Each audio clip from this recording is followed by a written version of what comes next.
between January and June, we recorded 96 press freedom violations, which is already more than all the attacks documented for the past year. And we witnessed, of course, the surge of police violence. Especially it's ongoing, and the recent events are terrible. So we come back on the police violence, on the physical attacks, the number of discrediting statements, smear campaign targeting the independent media outlets, especially also coming from the public officials, and all the online threats. This climate hostility, basically fueled by smear campaign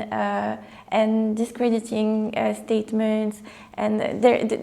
we portray the journalists, the independent journalists, for their reporting as enemy of the states, and they are really facing consequences in their daily life, receiving death threats, and this has to stop. And the most message I would say in this report is that the investigation starts, but they are rarely ending, and there is this culture of impunity that is concerning in a climate very, very